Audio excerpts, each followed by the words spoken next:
Hello, my lovely Red Mare crew.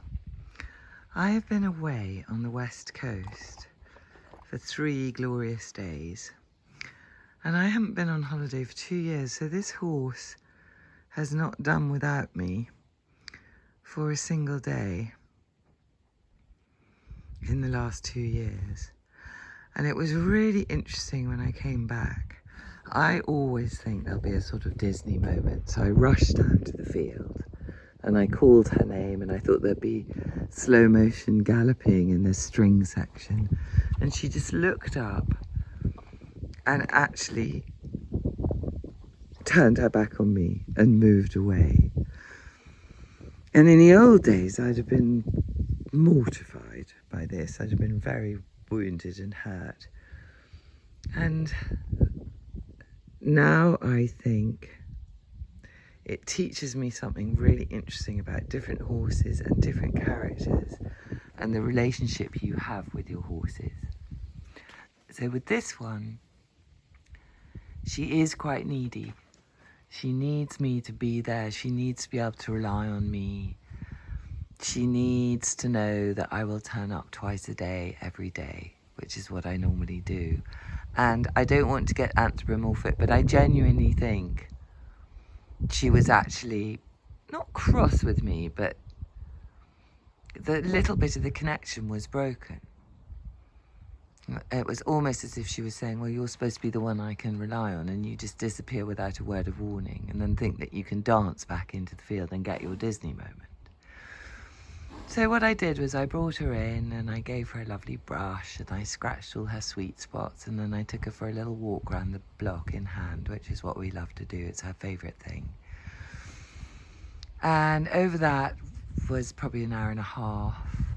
I could feel her starting to reconnect with me, and I could feel her starting to say, oh yes, you are my person, you're back. But she really minded. My little Flo over there didn't care at all. Delighted to see me, wanted lots of love, didn't appear to mind that I disappeared and come back. This one just couldn't deal with it in quite such a sanguine way, and you can even see today, if you have a look closely, she's got very slight anxiety lines over her eyes. Yeah. I mean, she's in the standing still Olympics. She's not quite in the place of peace, so you know she's under her own control.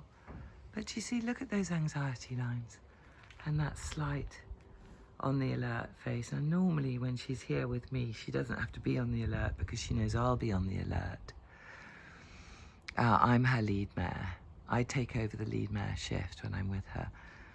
And she's just thinking she's slightly got to look after herself. And I reckon it'll take a couple, 3 days, yeah, for us to get back into our rhythm and into our beautiful place of trust. And this is what I mean by absolutely taking into consideration the nature of each individual horse and the relationship that you have with that individual horse, and all of them are going to be different. So there are no rules that I think you can apply to all horses. I think it's not just work with the horse you've got that day, which is obviously a huge principle, but it's really remember that all your horses need something different from you. They have different characters, different histories and different needs. And if you could take that into account,